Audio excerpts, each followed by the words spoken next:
My name is Lindsay Chester, and I'm the Young Women's Initiatives Program Manager with Skills Ontario. I am so excited to be here with you all for this new International Day of the Girl series, A Sit Down With, where we will be sitting down with a woman in the skilled trades, chatting about her journey, experiences, motivations, and how we can all support young women interested in pursuing a career in the skilled trades and technologies. Before we begin, I want to acknowledge that the province of Ontario is situated on the traditional territory of the Anishinaabe, Haudenosaunee, Huron-Wendat, Cree, and the Métis people. There are 46 treaties covering the province of Ontario, including 3 numbered treaties, 2 Robinson treaties, 2 Williams treaties, and 30 Upper Canada treaties. Skills Ontario recognizes and deeply appreciates their historic connection to this place. We also recognize the contributions Indigenous peoples have made in shaping and strengthening our community.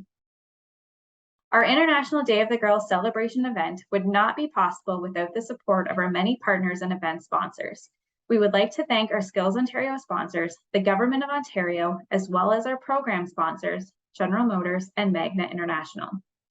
Before we get into our sit down, let's take a moment to explore what the skilled trades are and what exactly is plumbing. Hi, and now we can talk about some of the information around the skilled trade careers. So, starting out with what is a skilled trade? Well, skilled trades are careers that are hands on, technical, practical, and creative. Now, hands on activities are anything we get to use our hands for. I'm sure there's lots of hands on activities that you enjoy. We do hands on activities typically because they're fun. And the great thing about skilled trade careers is they are very hands on. Skilled trade careers are also very technical. Now, technical can have anything to do with numbers, math, computers. So, because technology is always adapting and changing, it gives you the opportunity to keep learning throughout your career. Of course, skilled trade careers are practical. When we look around us, we can see all of the things that skilled trade professionals have helped to create, whether it's the water you use to brush your teeth in the morning, lights on in your house. We definitely need skilled trade careers. And finally, careers in the skilled trades are creative. So if you're really into making, designing, and creating, well, there might be a career here for you. Here in Ontario, there are over 140 different skilled trade careers. So certainly a lot to choose from. They're actually divided into 4 categories, or what we call sectors. So there's the construction sector, the industrial sector, the motive power sector, and the service sector. Now today, because our special guest is Plumber Page, we're going to be focusing on the construction sector. The construction sector here in Canada is massive, contains thousands of jobs. Now, people who work in this sector build things for us, whether it's our houses, our schools, bridges. Skilled trade workers in the construction sector put up, repair, and maintain the structures that we use every day. And of course, today we'll be speaking with Plumber Page, and we can see here on our plumber slide a little bit of information about becoming a plumber here in Ontario. Now, another thing that makes the skilled trade careers different or unique from other careers are the type of education or training that one would go through to join the skilled trades. So we can see here there are 4 post-secondary pathways for all students, right? But because we're talking about the skilled trades, we like to focus on apprenticeship programs and college, because those are the main pathways into the skilled trades and technologies careers. So first, we'll just look quickly at college. And what is college? Well, we like to talk about it as sort of a 50-50 approach to education, right? So 50% of your education in college will happen in the classroom, you're listening to someone talk, but the other 50% of your education is hands-on. So you get to learn about something and then turn around and do it, which is pretty great. Here in Ontario, we have 24 public colleges to choose from. So they all have high-tech facilities. smaller classroom sizes, which are really great because most of your teachers in college will be professionals in whatever it is that you're studying. Now, most college programs will lead you directly into your career. In fact, 85% of college graduates find work within 6 months of graduating. Now, here in Ontario, there are over 500 programs in the technologies and over 500 programs in the skilled trades. So, certainly lots to choose from. Now, like I said, most college programs will lead you directly into your career, but some may lead you into an apprenticeship program. We call these pre-apprenticeship programs. So let's look quickly at what is an apprenticeship. Now, an apprenticeship is also an education, and what makes it special or unique is 90% of your education will be hands-on and 10% of your education will be in the classroom. So there are 5 steps to an apprenticeship program. Let's look at those now. So the first step to any apprenticeship is to go out and find someone to hire you as an apprentice. So at this point, you'll make your resume and go out and apply. Once you get hired, your employer would register you as an apprentice with the government, and that's it. You're ready to begin your training. So 90% of your training or education happens on the job. You get to go to work and you will learn from your journey person at work. Kind of like if you were learning a sport, right? If you wanted to become an excellent soccer player, you couldn't just read books about soccer and watch soccer videos. The only way to get really great at soccer is to get out on the field and practice playing every day. Well, an apprenticeship program is similar. You learn how to do something by doing it. Now, 10% of your training or education will happen in the classroom. And you do this so you can learn all the theory behind what it is you've been learning at work. Now, once you've finished all of your on-the-job training and in the classroom, you're ready to write your final exam. This is step 4. Now, to pass, you need 70% or higher. And once you pass your exam, that's it. You're a licensed tradesperson and you're ready to start working. Here we can see an example. I'm sure this young person is an apprentice. They're learning on the job from their journey person. They will do 90% of their training on the job and 10% in the classroom. So an apprenticeship program could be anywhere from 2 to 5 years, and that depends on the skilled trade that you're studying. Since today we're speaking with Plumber Page, I think it's important to mention that here in Ontario, an apprenticeship program is 5 years or 9,000 hours. So just to let you know about that. Now, a really important aspect of an apprenticeship program that I think we need to mention is that while you are doing that 90% on the job training, you are being paid, or what we say, earn while you learn. So you're learning your skilled trade and you are being paid. So that's definitely unique to an apprenticeship program. So here we can see an example of somebody training to be a carpenter. So in the first term of their apprenticeship program, they're earning $18.55 per hour. Now, each term is roughly a year. That depends on how many hours they get or maybe how much overtime they get on the job. The second term, $22.43. In the third term, $26.31. In their fourth and final year of the apprenticeship program, they're earning $31.98. And then once they've finished all their training, they'll write their final exam. And once they pass, that's it. They're a licensed carpenter earning $37.70 per hour. So this is just one example. All different apprenticeship programs won't look the same, but this just gives you an idea of how you are earning while you're learning, which is pretty cool.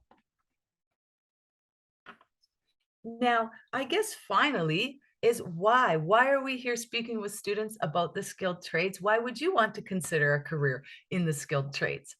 Well, there's 4 reasons that I always point to with students. Of course, there are careers that are essential, right? We mentioned how skilled trades people make so many things that we use in our lives, pretty much everything we use every day.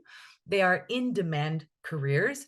It is estimated by the year 2022, 40% of all careers will be in the skilled trades. So that's a lot of jobs. They are careers that are rewarding.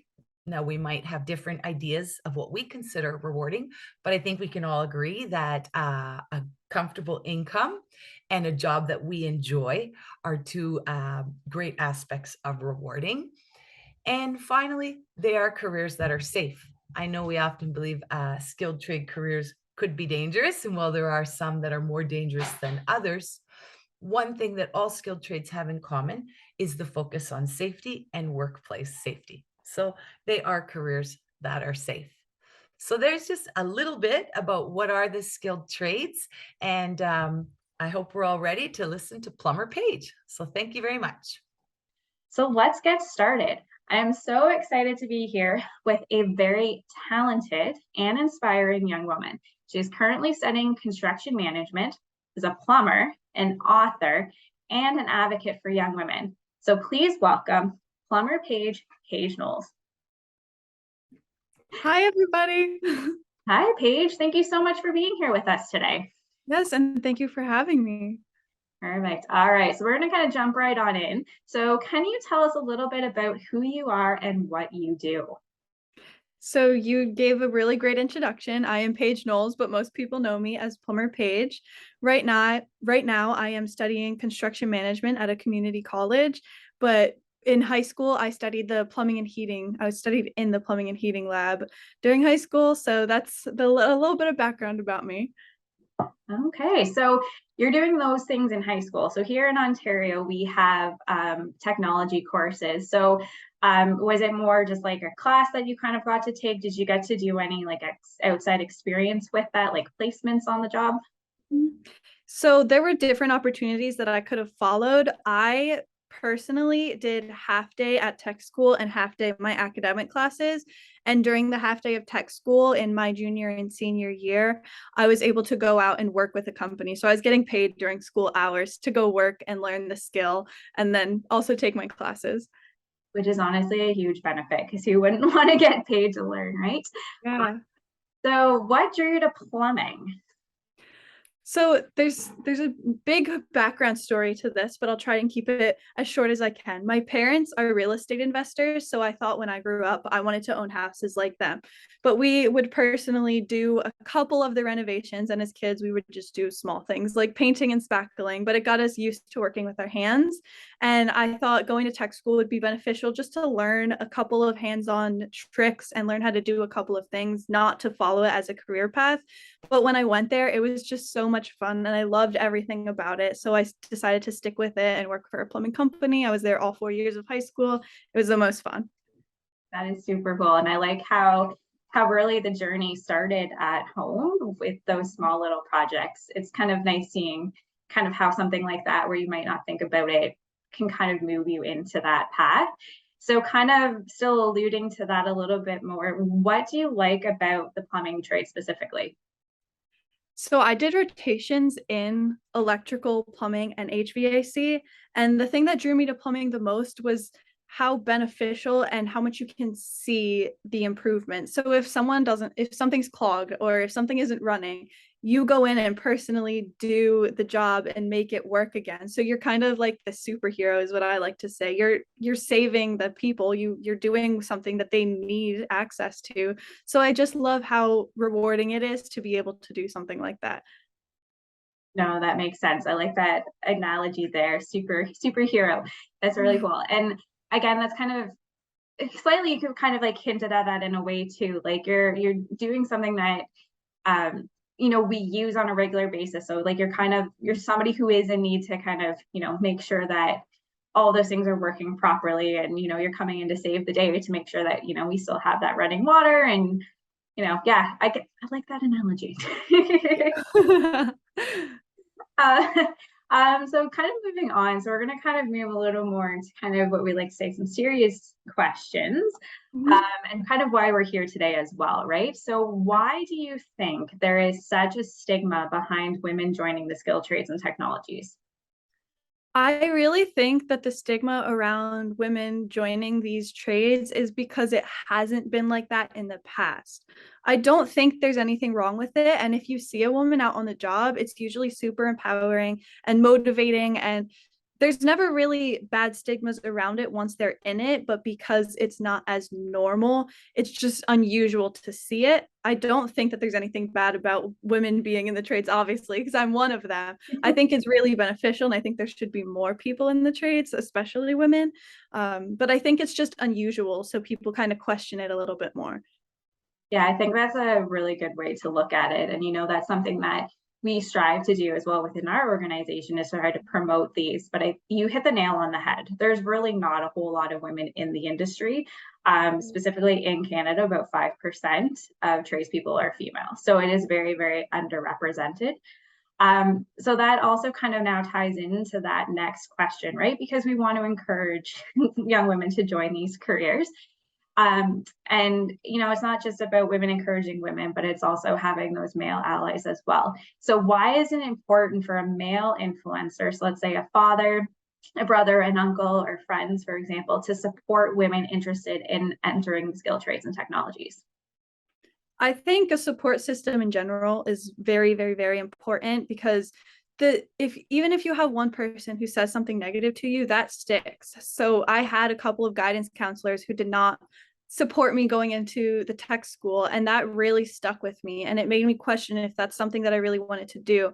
So I'm really lucky that I had the support system at home. My parents were very supportive, and they encouraged me to get into the field. So I think it's important, especially for men, to be supportive, because those are the people that are doing the jobs, and that's what you see the most common of them doing it. So having them support you is more empowering and wants you to keep going rather than pushing you down and not motivating you to continue into something that you're passionate about. No, that makes sense. Do you have any male influencers that kind of stick out that were your greatest supporters? I think men in general were better supporters to me because like the female family members and friends kind of were like, why do you want to do that? You're going to get dirty. But all the men were super supportive. They think it's so cool that I want to do that and that I have these skills that are going to be useful no matter what else I do in my life. My teacher, my boss in the plumbing company that I was working with, along with just many males along the way. My father is very supportive. They're all very supportive, and I think it's important to have that. No, that's definitely a really good point. And, we want to kind of draw on that just because we know, like, it's not just girls in classes, they have male peers as well. And, it's important for them to kind of realize and know that they can also be such a huge support. And, in your case, it seems like they were the biggest supporters. So that's really awesome and positive to see. You kind of alluded to this a little bit when you kind of mentioned guidance counselors and teachers, but how can teachers nurture these interests? I think it's really important for teachers to be supportive of students going into the field, even if I was the straight A student. So I was a smart kid. They didn't think I would be going to tech school because I was on a college prep kind of path.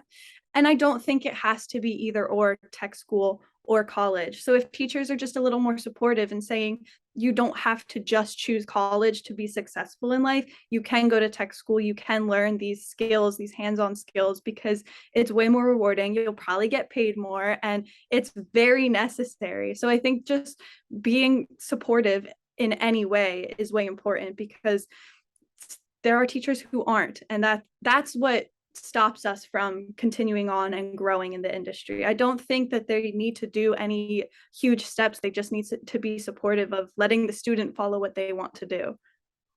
Yeah, no, that's definitely a really good point as well. And we kind of have those same types of, conversations here, right? It's like you have some who want to go to get into the skill trades. We have some who want to go to college and university. And, we see more of a push to university because it's more academic and it's seen as more high paying. But, Right. as you kind of alluded to with the skilled trades, you can actually make more money pursuing a skilled trade than you can getting a university degree. So again, like we're not disputing saying like one path is better than the other. They're all very equal. It's just this is one that needs to be considered. Right. Exactly. Yeah. I'm doing both. I'm a great example because I learned the skilled trades and that's something that I want to continue in, but I am also taking some college classes. It's community college, which for you is just college, but you can do both. It doesn't have to be an either or. No, that is so true. Again, it all comes down to what are you interested in and also how best you learn, right? Because like skilled trades is that hands-on. If you know that you learn better by doing, then it's definitely a consideration for sure. All right. So to kind of keep things moving a little bit more, so you are an advocate for young women joining the skilled trades. You're also an ambassador with Kick-Ass Careers. So what drew you to advocacy? Honestly, COVID. So I was a student. I was graduating class 2020. So I missed out on graduation. We were in lockdown and I had to figure out what I was going to do. And my teacher loved sharing my story. He would always brag about me. So when I graduated, I was able to join him on like podcasts to talk about myself and just share my story a little bit. And from sharing my story, I found a whole new career path as a trades advocate because there aren't enough people advocating for the trades and just encouraging more people to get into it. So that kind of became my mission. And because I did podcasts, some people found me, Jamie and Dee, Jamie's the founder of Kick-Ass Careers. They contacted me. They wanted me to join the team. And that's how I kind of became an ambassador with them. But really, it's just my whole life mission now. It's my passion. I want more people to join because it's so fun and very valuable to have those skills. So I just want more people to join. No, that makes sense. And it's interesting how some of those like unexpected things like COVID kind of change the direction with how you see kind of your life going. So that's kind of neat to see that really like this is kind of more new for you to be kind of doing more of this. I think it really opened my eyes because I could have been just staying in my room, super depressed. What am I going to do with my life? Because I didn't get to go to prom and graduation. But instead, I tried to look at the positives and I started finding new hobbies like drawing, which I wrote a book. We'll talk about that later. And, just sharing my story. So I like to find the positives in every situation, even if it's a really negative at the time and it feels like really, really hard on you. I think that's the best thing you can do is looking for the positive. So, all right, you've already hinted at it. So you've written 2 books, Let's Fix the Shower Head and Let's Fix a Running Toilet. So both meant to guide you through the process of fixing things in a fun and engaging way. There they are. So these stories, though, in a way, they're also connected to your advocacy and in trying to encourage young women to consider these careers. So what inspired you to start writing? I am not a English person. I was always a math person. I wasn't artsy. This is not what I expected my future to look like. But again, my eyes were open that there aren't advocates for the trades. There's nothing really motivating you. And being young and being a student who wanted to go into this non-traditional career path, I wanted to see more support for it. So I became the support so that future generations can have the support and be encouraged to think about it and consider it and not just be told no right away. So it's kind of just to tell girls that they can get into the industry, but also just to have kids work with their hands and not be afraid to get dirty and learn something about how their house works. I like that. I like that a lot. And I will admit, I watched one of your YouTube videos on how to, fix a running toilet. Yeah. And honestly, you made it look so easy.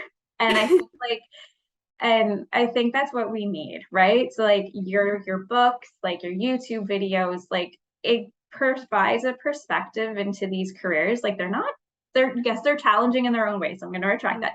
But like the way you kind of showed how to fix a toilet, anybody can do that, really. Yeah, it doesn't have to be hard. Yeah, no, I know. I watched him. I was like, maybe I can actually do this. So anyways, kind of, again, we've been talking about how to fix a running toilet now, and we've kind of alluded to that YouTube channel, but can you tell us actually a little bit more about the book? Yeah. So the second one that I came out with, Let's Fix a Running Toilet, it's a step-by-step in how to troubleshoot a running toilet because there can be multiple problems. I tried to keep it with, the easier job so that it is something that you could do at home, but it's just an easy step-by-step that hopefully kids can follow along, maybe alongside of their parents with a little bit of help, but it's supposed to be a simpler job so that they can actually do it. So it can either we'll give you a little bit of technical terms. It can be the fill valve or the flush valve, and then you would have to change out one of those because things do fail eventually and they get old. It's not going to work forever. And doing the small changes, the simple stuff like that in your home will introduce you to maybe take another step to get into something harder and know how your house works. No, that makes perfect sense, right? Like start with something basic to realize you can do it, and then move to those more complicated things for sure. I was also going to ask, do you do the illustrations in your book? I do. Yeah. I wrote them. I drew them, and I drew them on my phone. So I got an extra fancy phone to do all the illustrations, but I did draw all of these. I never thought I would be an artist, but yes. Very cool. So I do have to ask also, do you have any other books in the works? Oh yeah. So many. I have so many ideas I can't even focus, but it takes a long time to draw them, especially with me being the illustrator and I'm not an artist, so I don't know how to do it super quickly and there's lots of editing. But I am working on a third bathroom series book, and then hopefully I'll have more series about more things in your house and not just the bathroom. Very cool. Definitely going to keep my eye out for these new books because they look so fun and exciting. So before we wrap up our conversation, I do want to ask, what would you say to those young women who are watching, who are interested in the skilled trades, but are afraid to pursue them? Don't be afraid, especially when you're young. That's the time to explore your options. I'm really, really lucky that I took the leap and didn't really listen to my counselors and did explore my options, but it's so important, especially at your young age, because as you get older, it's going to be more expensive and a lot more difficult to change career paths. So explore all of your options right now, even if it's something that you didn't think you like. Try it out while you're young, because that'll tell you if it's something that you can do or you would like to do, or if you really don't want to do it, because there are some people who choose a career path, they study in it for years because they think that it would be a really fun thing, and then they end up not liking that career path and changing anyway. So, just explore as much as you can. And if you like to work with your hands, just try it out. Like who's stopping you? That's what I like to tell everybody. Who's stopping you? Because as much as it is hard to deal with the negative comments sometimes, why does it matter? They're just words. And if you're going to be making more money than them and going in and fixing their toilets, doesn't matter, because they're going to need your skill later on in life. Oh, that is so, so true. And, you kind of hit the nail on the head in a sense. Try it when you're young. And, our target audience right now, we have young women in grade 6 all the way up to grade 8. And they have so many opportunities available to them, especially in school. Kind of hinted at it earlier with high school. We have all these different tech courses you can take. We have co-op. We have the Ontario Youth Apprenticeship Program. And it's exactly the time. And you're right, like do it now, try it out.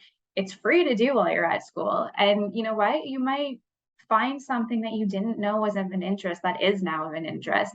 And what I also like to say, worst case scenario, you learned a practical skill that you can use at home, whether you decide to pursue it or not. So yeah, you definitely hit it on the head there. And I think like definitely wise words. And you're right. Who cares? Like it doesn't matter, right? Do what makes you happy and pursue those pathways. So thank you for that.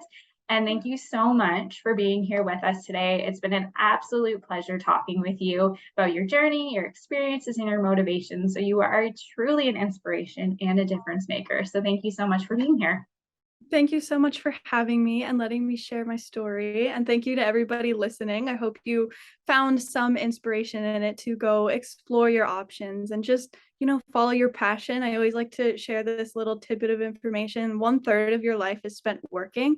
So you want to make sure that it's something that you enjoy. So go and find that passion and don't let anybody stop you, seriously. So yeah, thank you so much for having me. If you want to, go check me out. I know you said it already. I'm on YouTube. I'm also very active on Instagram and TikTok. It's plumber_page. So go check me out. Perfect. All right. Thank you to everyone who has joined us here today for listening and absorbing everything that Paige has had to say. As you heard, the skilled trades are very rewarding careers with a lot of great opportunities. As a little added bonus to joining us today, we are giving away 3 copies of Plumber Paige's new book. So our winners will be randomly drawn and contacted after this. We would once again like to thank our Skills Ontario sponsors, the Government of Ontario, General Motors, and Magna International. If you would like to learn more about Skills Ontario or the events hosted throughout the Young Women's Initiatives Department, please head on over to skillsontario.com to learn more. Thank you again. Until next time.